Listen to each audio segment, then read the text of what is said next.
Hello.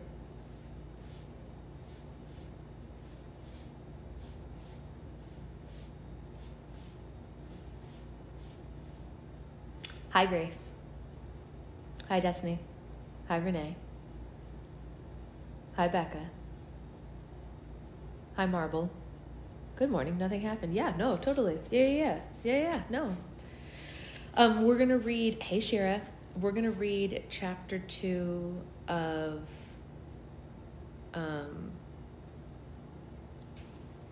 book 3. Good morning for the first time ever. Yes, Liz, how are you? It must be so. Hello, nice to see you all for the first time today. Indeed. All right, are we ready to read chapter 2? Maybe we'll read 2 chapters today because I worked so hard last night and I need a little bit of a break this morning, just a smidge of one. Maybe we'll read 2 chapters. I don't know. We'll see how we feel, see how long it is. I did sleep in 15 extra minutes this morning, so we'll see if I feel like I can do it. But yeah, let's read the story and see what it's like when Connor goes to Europe. How dare you sleep in? Only 15 minutes. It was only 15 minutes. Hey, Stephanie. My alarm was set for 6:45, and I snoozed it till 7 because I really needed those extra few minutes. I am live tonight, yes. Or this afternoon, rather. Yeah. I know, my coffee's already made. Hey, Amanda. All right. Hello, Alexander. You slept till 10? Oh, I wish, but I don't. By 10, I need to have finished all my website stuff pretty much. I also need to go to the store and get more glue and make bases for tonight's roll for slime. Oof. Okay. Anyway, let's get reading and we'll see what happens. Maybe Mom will go to the store and pick up glue for me since she's here and she's like not doing anything. Maybe I can send her on errands. She's not working. Then I could keep working. Maybe I could just give her my Target card and be like, go buy glue. Here's a picture of what it looks like. It's not the worst idea. All right, anyway. Chapter 2, Hall of Dreams. Oh, no, I need to go to Target. Well, should probably the right thing. Yeah, but there's other stuff that I need from Target, so I might as well just go. Order online and have her just collected. Ooh. That's the move, Shira. That's the move. That is it. All right, let's read. Chapter 2, Hall of Dreams. Alex woke up the next day wearing a big smile. She had woken up with a smile every day since she began living in the land of stories, but her smile was especially big today because she had talked to her brother the night before, and although her new home had brought her huge amounts of happiness, spending time with her family made her feel better. The fairy palace was the most beautiful place Alex had ever lived. She marveled at its beautiful golden pillars, archways, staircases, towers, and vast tropical gardens. However, the one downside was that there were very few walls and ceilings in the fairy palace. It was so pleasant to be outside that the fairies had no need for them. So every morning when the sun rose over the fairy kingdom, Alex had no choice but to rise with it. Luckily, she'd been able to enchant a magnolia tree to grow its branches and blossoms around her like drapes. This gave her an extra few minutes of rest each morning before she forced herself out of bed and start her day. Other than the enchanted drapes, Alex kept her chamber quite simple. She had a large comfy bed with white rose petal sheets and shelves filled to overcapacity with her favorite books and a small wardrobe in the corner, which was practically unused thanks to a few magical tricks that her grandmother had taught her. Alex stepped out of bed, picked up her crystal wand from her nightstand, and waved it around her body. Her plain nightgown was instantly turned into a long, sparkling dress the color of the sky, and a headband of white carnations appeared on her head. It was her standard fairy uniform, and it resembled her grandmother's. "Good morning, Mom, Connor, and Bob," Alex said to a photo framed on her nightstand. "Good morning, Dad," she said to another photo, this one of her late father. Alex took a deep breath and closed her eyes. "All right, 3 wishes by noon. 3 wishes by noon," she said to herself. "You can do this. You can do this." Every day at noon, Alex met her grandmother in her grandmother's chambers for a new lesson. Sometimes the lessons were magical, sometimes historical, sometimes philosophical, but whatever it was, the lesson was always highly enjoyable. Although it wasn't expected, Alex had recently taken it upon herself to grant at least 3 wishes every day to the villagers nearby by using little magic that she knew. It was very ambitious for the 14-year-old fairy in training, but Alex didn't feel like herself unless she was overachieving. Alex also found that the busier she kept, the less homesick she felt, and the less she thought about her home in the other world, the better that her training went. She briskly walked out of her chambers, through the palace, and down its front steps. The shimmering golden walls and floor had taken some getting used to, but it didn't make her nearly as dizzy as the first week she lived in the palace. Alex passed Rosette, who was trimming luscious rose gardens just outside the palace. The roses and thorns were as big as her head. "Good morning, Rosette," Alex said. "Good morning, dear." Rosette waved at her as she walked by. "Another early morning, I see." "Yes, ma'am," Alex said. 3 wishes by noon, that's my daily goal, and I haven't missed a day in 2 months. "Well, good for you, dear. Keep up the good work." Alex continued through the gardens until a loudly snoring to her left startled her. She looked at the ground and saw Mother Goose sleeping against a large boulder, clutching a silver flask. Lester was passed out beside her. Obviously, the two had a late night in the gardens. "Good morning, Mother Goose," Alex said loudly enough to wake them both. Mother Goose snorted as she came to life. "Huh? Is it?" she said with one eye open, and Lester yawned, stretching his long neck. "Did you sleep outside all night?" Alex asked. "Well, the thing I remember, I was taking a walk with Lester after dinner, and we stopped to sit down for a moment," Mother Goose said. "It looks like we've been here ever since. Lester, you mattress fella, you were supposed to wake me up. I'm getting a bad reputation."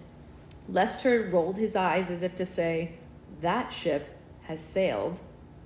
"Why do we have to live in a morning kingdom?" Mother Goose said to the goose. "I swear, I'm going to move to the Eastern Kingdom. At least people there know how to sleep." Mother Goose climbed to the top of Lester and took his reins, and together they flew towards the fairy palace. James's influence is showing. What? James' influence is showing?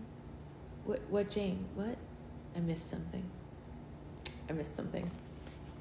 Alex chuckled as she watched them fly away, and then she reminded herself of her schedule and proceeded on... that James. Yes. Proceeded on her walk. She reached the edge of the garden and found herself in a large meadow. "Cornelius!" Alex called out, and she smacked the side of her leg loudly. "Here, boy, where are you? Cornelius!" Across the meadow, sipping from a stream, was a unicorn, but he was unlike any other unicorn in the kingdom. Cornelius was frumpy, with a big tummy that swung underneath him when he walked. A silver horn grew out of his head, but it had broken in half during an accident when he was a baby. "There you are, Cornelius," Alex said. Cornelius was glad to see her and trotted over so she could pet his large nose. "Good morning, boy." Alex sensed something off about her horned friend today. He didn't have as much bounce in his step as usual. "What's wrong, Cornelius? You seem sad." Cornelius lowered his massive head and took a gloomy look across the stream. Alex looked too. She saw a herd of magnificent unicorns in the distance. Each was more beautiful than the next, with their long, lean bodies, perfect horns that glistened in the sunlight. "Oh, Cornelius," Alex said and stroked his mane, "you've got to stop comparing yourself to the other unicorns." Cornelius nodded, but Alex could see the self-consciousness in his eyes. He was never good at keeping any emotion to himself. He wore his hoof on his sleeve. "Do you know why I choose you to be my unicorn, Cornelius?" she asked him. The troubled unicorn opened his lips and showed off his large, pearly white teeth. "Yes, I know you have a good smile, but that's not the only reason," Alex said. Cornelius stood on his back legs and moved his front legs in tiny circles. Yes, you are a good dancer too, but those aren't what I'm talking about," Alex said. "I chose you because you're different from all the other unicorns in the fairy kingdom. Your horn may be broken and small, but your heart is big and strong." Cornelius exhaled a large gust of air and turned the other way. Alex had made him blush, pink showing through his white hide. "Are you ready to help me grant some wishes today?" Alex asked him. He neighed excitedly. "Good, then let's go." Cornelius bent down and Alex hopped aboard his back. She waved her wand over his head and whispered in his ear, "Take us to someone who needs us, Cornelius." Cornelius's broken horn began to glow, and he jerked his head northwest and started galloping at full speed to wherever it was that the magic was leading him. Unicorns ran much faster than normal horses, and Alex had to hold onto her headband as they went. They zoomed through the trees, over a river and 2 streams, and eventually found a path that led them into the charming kingdom. A small, simple village came into view in the distance, and Cornelius slowed down. He took Alex to the heart of the village, and his horn was guiding him like a hound's nose. Many of the villagers stopped in their tracks as Alex and the unicorn strode by them.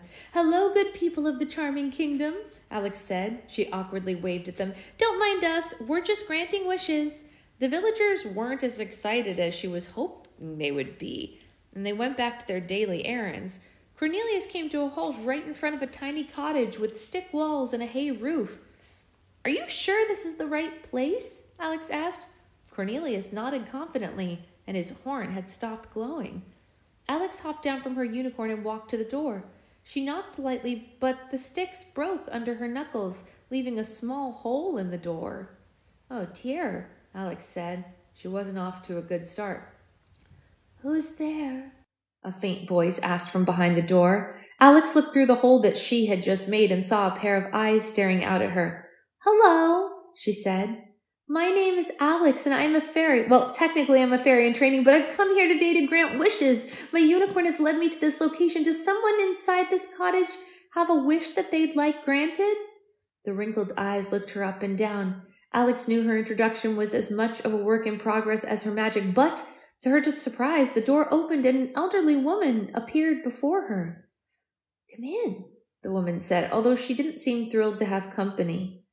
"Thank you," Alex said, and she took a step inside and looked around the small home. It was dirty and dim, as frail on the inside as it was on the outside. "You have a lovely home," Alex said politely. "What can I help you with?" "These are my granddaughters. I'm assuming you've come to help them," the woman said. Had she not addressed them, Alex wouldn't have seen the identical triplet girls standing against the wall. They were so dirty that they blended into the rest of the house. "Oh, nice to meet you," Alex said, but they wouldn't shake her hand. "They need nice clothes for school," the woman said. She sat down at a table covered in thread and fabric. "We can't afford to buy new dresses, so I tried making them myself, but my hands aren't what they used to be." She raised 2 hands that shook with arthritis. "Say no more," Alex said. "I'll turn their tattered clothes into beautiful dresses that they'll be proud to wear at school." The triplets looked at one another with wide eyes. Could she actually do that? Alex was asking herself the same question. She raised her wand and flicked it at each of the girls like she was conducting a symphony. One by one, a bright, sparkly light was circling each girl, transforming her dirty clothes into vibrant pink dresses with a white collar. The girls looked down at their new dresses in total silence. Alex figured they were shocked from witnessing magic, but she was very wrong. "Gross, they're pink," one of the girls said. "I hate pink," another said. "Can you make them another color?" the third asked. Alex was taken aback by their ungrateful remarks. She looked at their grandmother, expecting them to be reprimanded. "Don't look at me, you never asked them what color they wanted," the woman said. "Oh, sorry, my mistake," Alex said. She raised her wand and flicked 3 more times, and the girls transformed into yellow, purple, and blue. "Better?" Alex asked. "I don't like my collar," one of the girls said. "I want green," another said. "I liked the pink one better," the third said. Alex's nostrils flared and she bit her tongue. "Fine," she said with a tight jaw. She flicked her wand to grant their requests. "Are we all happy?" "Sure," one of the girls said unenthusiastically. "It's fine," another said. Can I have my old clothes back?" the third said. Alex was floored. She wanted to tell them that beggars can't be choosers, but as a fairy, she couldn't bring herself to say it. After all, she wasn't helping them because they were poor. She was helping them because that's what she was supposed to do. "Girls, I want you to thank the nice fairy for the new dresses, even though she doesn't know what she's doing," the old woman said. The triplets frowned. "Thank you," they said in unison, not meaning a word of it. "You're welcome," Alex said, not entirely meaning it either. Enjoy school. She left the house in a huff and found Cornelius nibbling on a piece of their roof. She convinced herself that even though her first eat of the day had been unappreciated, it had still been a good one. Alex jumped on Cornelius's back and waved her wand over him again. One wish down, 2 more to go, she said. Take us to the next stop, Cornelius. Cornelius's horn glowed again, and he began to run in another direction. Soon they arrived just outside an even smaller village in the northern part of the charming kingdom. Cornelius took Alex straight up a hill and dropped her off beside a well where 2 village children stood staring down at it. Alex smiled and struck a pose for them with her wand raised. Hello, children, she said, but they continued staring down the well. Alex cleared her throat. How can I help you? Did you drop something down there? The children finally looked up at her, but their subdued expressions didn't change. No, the boy said. It's been dried up for a while. Our mom sends us here every day with a pail, hoping there'll be water, the girl said. But every day we return with nothing. Alex was happy to hear of their misfortune. I can help you with that, she said, feeling useful. How? The boy said. Are you going to build another well? The girl asked. No, I'm a fairy, Alex said, a bit disheartened that she had to tell them. She was certain her grandmother never had to tell people who she was. I can cast a magic spell to make the water come back. The village children both raised an eyebrow at her, not buying it. You're a fairy? If you're a fairy, then where are your wings? The boys asked. Not all of us have wings, Alex said. We come in all shapes, sizes, and variations. The children cocked their head and stared at Cornelius behind her. Is that a unicorn? The boy asked. It sure is. He's the reason I'm here. He brought me to this spot knowing that I could be of service, Alex explained. Cornelius lifted his head proudly, showing off for the children. But they were a tough crowd. Why is he so fat? The boy asked. Is his horn broken? The girl asked. Cornelius lowered his head and looked at the ground sadly. Yes, he broke his horn when he was a baby, and he eats his feelings, okay? Alex told them quickly. Now, do you want me to fix your well or not? The village children shrugged. I suppose, the boy said. It can't get any worse. Alex was so glad to finally get to the point. She instructed the children to stand a few feet behind her. She peeked inside the well and saw nothing but dirt at the end of a very long drop. She raised her crystal wand and swung it towards the well. The sound of water echoed up in the well as the bottom of it was magically filled.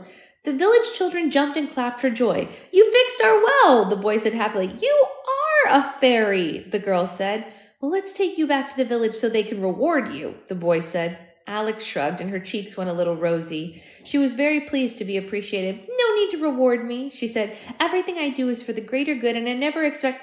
Alex stopped talking and the village children became very still. The ground underneath their feet shook and a loud whistling sound came from the well as it filled with more and more water rushing to the top. Oh no, Alex peeped. She and the children and Cornelius slowly backed away. A massive geyser shot out of the well and into the sky like an erupting volcano.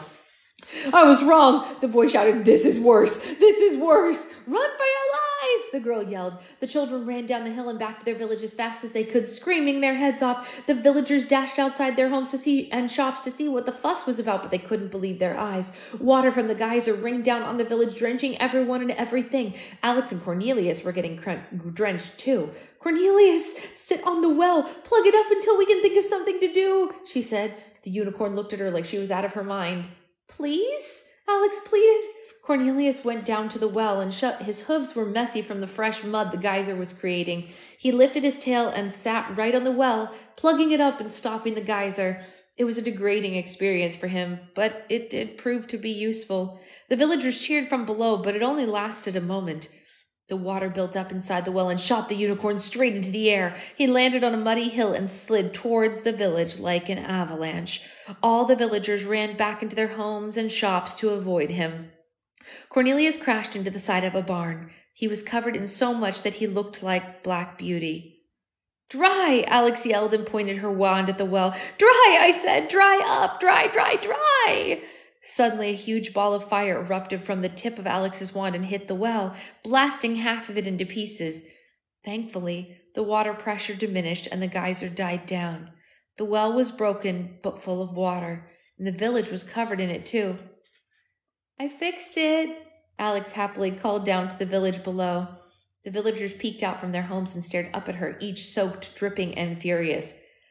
The good news is you have water again.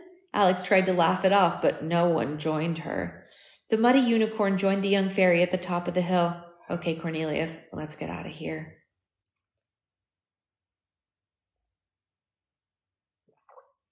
She climbed on his back and took off, not in the direction of her next stop, but just as far away from the soaked village as they could get for a moment. They found a tiny stream in the woods and cleaned themselves up. Cornelius had a hard time looking at his reflection in the water. He was fat, broken, and dirty. Would you like me to use my wand to make you clean again? Alex asked Cornelius. The unicorn shook his head. He didn't want what happened at the well to happen to him. Okay then, Alex said. Let's move on to our final stop. It was a couple hours until noon, and Cornelius's magic horn steered them in the southwest corner of the eastern kingdom. A farm appeared in the distance that Alex thought she recognized. Have we been here before? Alex asked Cornelius, but he was certain his horn was leading them to the right place. Up ahead, Alex saw a farmer building a fence around his vegetable garden and figured he was the man they were looking for. Excuse me, do you need any help? She asked the farmer. The farmer wiped the sweat off his brow and looked over his shoulder at her. He instantly got to his feet and waved her away like she was a wild animal that he didn't want to deal with. Whoa, whoa, whoa, the farmer said. I don't want any trouble, lady. Alex was insulted. What about her could possibly make him believe she was bringing trouble?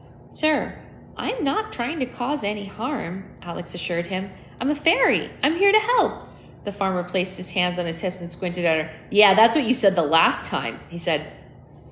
The last time? Alex asked. So I've been here before? The farmer nodded regretfully. Yeah, you helped me put a fence around my yard to keep out the rabbits and the deer, he informed her. Alex pressed her index finger to her mouth as she recalled. Oh, I remember. You're Farmer Robbins. But what happened to the fence that I gave you? Alex heard a door shut. She looked up and saw Farmer Robbins' son coming out of their house. Alex didn't have any trouble remembering him. He was tall and strong and no more than a year older than her. He had wispy hair that covered his face, and in Alex's opinion, he was very handsome. Yeah, the animals ate your fence, the farmer's son said with a brash smile. It was made of vines and leaves, and it was fun to watch you make it magically grow out of the ground, but it wasn't ideal for keeping out herbivores. Don't you have a table to build? Farmer Robbins asked his son. I'm on a break, the son said. Clearly he wanted to stick around now that Alex was there. She tried her best not to look at him directly in the eye. She could feel herself blushing when she did that. Well, why didn't you tell me the fence wouldn't work the last time I was here? She asked the farmer. You didn't really give us much chance, the farmer's son answered for him. You sort of waved your wand and then left, insisting that there was no need to thank you. Alex shook her head and rolled her eyes. Gosh, no good deed goes unpunished, she said to herself. Well, I insist you let me make it up to you. Alex waved her wand, and just as she was about to make a new fence appear, the farmer blocked her. Young lady, Farmer Robbins said rudely, I've got a full day of chores ahead of me, and building this fence is just the beginning. The best thing you can do is leave us alone and stop wasting our time. That's silly, Alex tried to argue. All I have to do is wave my wand and the fence will be done. I said leave! Farmer Robbins yelled, losing his patience with her. We don't want your help, and we don't need it. I know you people solve everything with a flick of your wrist, but people like us know how to take care of ourselves. So please just go, turn a maid into a princess somewhere before I do or say something that I'll regret. Alex's mouth dropped open. She wasn't going to let someone speak to her like that, especially after the awful morning that she had been having. Farmer Robbins had picked the wrong day to mess with the fairy. No! Alex yelled back at the farmer. What? The farmer said. No, I will not leave, Alex said. The farmer's son perked up. This was going to be interesting. I'm really sorry for going out of my way to help you, but you aren't the only one with a job, buddy, Alex said. She stepped closer to Farmer Robbins. The fact is, you need my help, whether you want it or not, and that's why I'm here. That's why my unicorn brought me, so swallow your pride and take a step back. Get out of my way because I'm not leaving until this fence is built. Farmer Robbins looked genuinely terrified of Alex. His son bit his fist and choked on the laughter building up inside of him. Alex set her wand on the ground and rolled up her sleeves. She walked over to the farmer and reached for his hammer. What are you doing? the farmer asked. Give me your hammer, Alex demanded. I don't need magic to build this fence. She yanked the hammer out of his hand and picked up a couple pieces of wood, continuing to build what the farmer had started. Farmer Robbins and his son stood motionless and watched the young fairy work. If you two have so much work to do today, then I suggest you get to doing it while I build this, she snapped with a dirty glare. They didn't argue. Farmer Robbins went to work a few feet away, pulling carrots out of the ground. His son went back inside to finish the table. Alex built the fence very quickly. Fueled by frustration, she had the whole thing done in just under 2 hours. She pounded the final nail into the last piece of wood and returned to her unicorn. I'm done, she called to Farmer Robbins. His son stepped back outside to see the completed fence. He was very impressed by the young fairy's craftsmanship. She retrieved her wand from the ground and jumped onto Cornelius's back. Have a nice day, gentlemen, Alex said. And by the way, no need to thank me, because I'm a fairy. It's my job. Alex and Cornelius galloped away, leaving 2 stunned farmers in the dust behind them. It was a few minutes past noon by the time Alex made it back to the fairy kingdom. She left Cornelius in the meadow at the edge of the gardens and hurried towards the fairy palace, not wanting to keep her grandmother waiting even a minute longer. Oh, come on now. They aren't going to sting you, a perky voice said in the garden. Tangerina was feeding acorns to a family of squirrels in a tree when Alex ran past her. The bees flying around Tangerina's beehive were making the squirrels very apprehensive. Hi, Tangerina, Alex said. Oh my goodness, what happened to you? Tangerina said when she saw Alex hurrying past her. Between fixing the well and building the fence, Alex had become filthy. You look like you fell in a stream. Long story, Alex said, trying to avoid getting wrapped up in the explanation. Did someone say stream? An airy voice said from across the garden. Skylene surfaced nearby pond. Her long silky hair and gown were one with the water as she floated through it. Poor Alex had a rough morning, Tangerina said. Just trying to help as many people as I could before my new lesson with Grandma, Alex told her fairy counterparts. Well, don't work too hard, Alex, Skylene said. You've got a big day coming up. She floated through the pond and gently touched the surface with her finger, causing a gorgeous white lily to appear around her. I'm getting a head start on the decorations. I've always loved a good fairy inauguration celebration. It's an excuse for the kingdom to look its best. I can't wait for the inaugural ball. My bees are making me a brand new honeycomb gown as we speak, Tangerina said. How fancy is this inaugural ball? Alex asked them, feeling a hurricane of anxiety forming inside her. I thought it was just a simple ceremony. Do I have to dress up? Tangerina and Skylene exchanged the same worried look, as if she had asked them what the sun was. Sweetheart, the fairy inaugural ball is how you're introduced to society, Skylene said. You need to look how you want to be remembered. Every fairy in the kingdom will be there, Tangerina said. They'll all be there to see you. Alex closed her eyes. Oh, great, she said, as if joining the fairy council wasn't enough. Now I have to worry about looking nice in front of the whole kingdom. Why does it seem like the fairies always spare all the details until the very last minute? No worries, dear. You'll look fine in whatever you choose, Tangerina said. Yeah, just don't choose that, Skylena said and pointed to the dirty dress she was currently wearing. Alex sighed quietly. She waved her wand over her body and her dress sparkled again like it was new. Well, good talk, girls. Thanks, she said and continued to the fairy palace. Alex rushed up the golden steps of the front palace and down the main hall and up a flight of stairs to the top floor where her grandmother's chambers were. They were some of the only parts of the palace that had 4 walls, so Alex had to knock. Come in, dear, Alex heard her grandmother say, and then she stepped inside.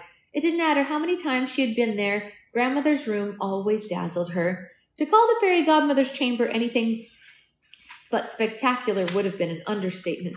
The furniture was made of a rosy dust cloud floating around the room. Her bed was under branches of a white willow tree with crystal leaves, and instead of a fire burning in the giant fireplace to one side of the room, bubbles emitted from it and filled the air.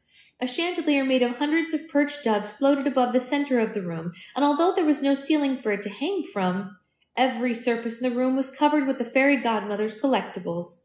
Jewels were given to her by monarchs from both worlds over time, and they covered the mantel.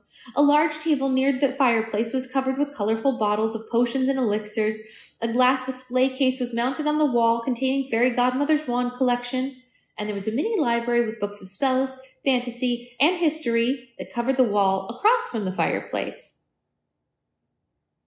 But in front of all these valuables were countless family photos of Alex and Connor and their dad, crayon drawings they had done for her as kids, math and spelling tests they had received A's on, and horrific macaroni creations that the twins had made her for Grandparents' Day. She hadn't thrown out anything that the twins had ever given her. In the back of the room, elevated on a platform, was the fairy godmother's desk made entirely of glass, and although Alex never saw her sitting behind it, she always found her standing by one of the four tall walls behind it that looked out to a breathtaking view of the kingdom. "Hello, Alex," Grandmother said by one of the windows. She was in her trademark blue robes that sparkled like a starry sky. "Sorry I'm late, Grandma," Alex said. "Things got a little carried away when I was granting wishes." "Oh?" Grandmother said. "And why is that?" Alex sighed. "Well, sometimes I don't know if I should be a fairy," she confessed. "Don't get me wrong, I love magic and I love helping people. There are just days that I get up and I feel so good about what I'm doing for people, and then there are other days when I feel like I'm just screwing everything up. Some days I don't think I'm helping enough people, and then other days I don't think people even want my help. And when I don't feel confident, my magic suffers. It becomes unpredictable. And when that happens, I feel like I have no business being on the fairy council." Alex sat on the steps of the platform and rubbed her tired eyes. Her grandmother walked over to her and gently stroked the top of her head. "You're overexerting yourself, Alex," the fairy godmother told her. "You're only one person, and no matter how hard you try, you can't help everyone. And you're beginning to learn that lesson that some people can't be helped, not because they're helpless, but because they don't want to be helped." Alex looked at the floor. This was a hard lesson to learn. The fairy godmother helped her granddaughter to her feet, and then escorted her out of the room and down a very long hallway. They stopped at a large pair of doors in an impressive archway. Alex had never seen these doors before. "Where are we, Grandma?" "This," Grandma began with a smile, "is the Hall of Dreams." The fairy godmother pushed open the door. Alex gasped and her eyes grew to twice their size. The room inside was unlike anything she'd ever seen. It was dark in an endless space that seemed to stretch for miles and miles in every direction. Bright orbs of all sizes floated around them. It was like the whole galaxy had been squeezed into the room in front of them. They stepped inside and shut the doors behind them. Alex wasn't sure how they were standing since there was technically no floor. "This room has been here since the beginning of fairies," Grandma said. "What are they?" Alex asked as the orbs flew around her. "They're dreams. Each and every one of them," her grandmother told her. "No matter how big or small the dream, a record of every wish or want can be found in this room." "There are thousands, no, millions of them," Alex said. "Oh yes, possibly more," the fairy godmother said. "As you can see, even with all the fairies of the world, it would be impossible to make every dream come true. When you look inside them, you can see what they are and who they belong to." A medium-sized orb floated directly into Alex's hand. She peered at it closely. You could see a small girl wearing a paper crown inside. "That little girl dreams of being a princess," Grandma said. "You'll find a lot of those in here. We tend to pay special attention to more of the ones like this." One of the largest orbs floated into her hand, and they both looked inside it. Inside the orb was a sad little boy watching over his younger sister who sat in a wooden wheelchair. This little boy would give anything to see his sister walk again, Grandma said. "It's one of the larger orbs because it's one of the larger dreams, and it's easier to hold on to because it's selfless. I'm going to save it and see if there's anything I can do for them later." Grandmother promptly placed the orb back in a pocket of her robes. "So this is how you find all the people that you help?" Alex asked. "Indeed," the fairy godmother said. "Much more efficient than unicorns. Don't you agree?" The two exchanged a smile. Alex tried to reach for another large orb, but it wouldn't stay in her hands. "Why can't I grab that one?" Alex asked, afraid it was something to do with her. "Because whoever that dream belongs to doesn't want your help, and from the looks of it, they don't even want you to know what their dream is." "That's silly," Alex said. "Why wouldn't they want me to see it?" To know someone's deepest desire is to risk knowing them more than they want to be known, the fairy godmother said. I've had to learn that lesson the hard way many, many times. Alex thought about it for a moment and stopped trying to grab the orb. It must be so frustrating to see all these dreams and know you can't make them all come true, she said. Well, when I was younger, perhaps, the fairy godmother said, but we should do what we can and not torture ourselves over the things that we can't. It's unfair and unrealistic to expect yourself to solve every problem in the world. Never forget, no matter how many dreams you fill, there will always be many more if it weren't for people like us. Every wish granted by the magic from the fairy's wand inspires a dozen more that will be achieved by the magic within the people themselves. Take a look at that one. The fairy godmother gestured at an orb floating in front of them as it slowly faded until it disappeared. What happened to that? Alex asked. That dream came true, Alex said, and it had nothing to do with us. After years and years of being inspired by other dreamers, that person made their own dream come true and probably inspired countless others to do the same. We wouldn't want to live in a world where no one believed in themselves enough to make their own dreams come true. A shy smile came to Alex's face. I think I get what you're saying and what you're trying to teach me, Grandma. Grandma smiled back at her. I'm glad to hear it. A small orb landed in the fairy godmother's hands but instantly faded away. Whose was that? Alex asked. Mine, Grandma said. Every lesson that you learn is a dream come true for me, and I have to say, you're learning much faster than I ever did. Alex smiled again. Despite how frustrating her day had been, her grandmother made her feel like she was accomplishing her own dreams. She knew that somewhere in this room, an orb that belonged to her had just disappeared. Now, aside from our lesson, I want you to relax for the rest of the week. You can't help anyone if you don't know how to help yourself first, the fairy godmother instructed her. All right, Alex agreed reluctantly. Thank you for the lesson, Grandma. She hugged herself and left the Hall of Dreams. She didn't know what to do with herself for the rest of the day. It had been a while since she'd allowed herself any free time. Once her grandmother left, the fairy godmother closed her eye. Once our granddaughter left, the fairy godmother closed her eyes and tiny tears began to form behind her lids. She had never thought it would be possible to be as proud as someone as she was of Alex. She knew that one day Alex would be an even better fairy godmother than she was.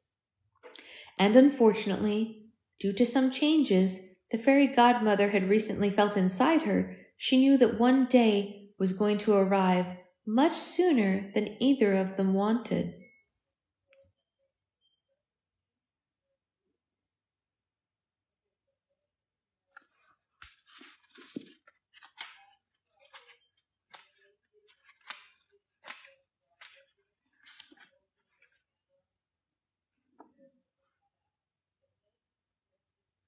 Sad. I really want to read more, but I know I should get to work because I have so much to do for restock. So if I finish everything for restock early, I'll get on and maybe we can read more. But then I do have Roll for Slimes to do anyway, so maybe I don't know. But yeah, that is the situation. I will be live later to do Patreon Roll for Slimes. That is the situation, and I will see you all then. I'm hoping to do one in like the early afternoon and then maybe one again in the evening. We'll see how everything gets going, but I want to finish as much for restock first that I can because I'm hoping to give the Patreons all day tomorrow to order and not have it be at 6 o'clock tomorrow. And then it'll be 6 o'clock on Friday. Something like that. So anyway, I will see you all later. And if any of you are Patreon people who are owed a Roll for Slime, make sure you check Patreon today because I'll be emailing people asking if they're available at the different times to do that stuff. All right. Bye guys. See you later.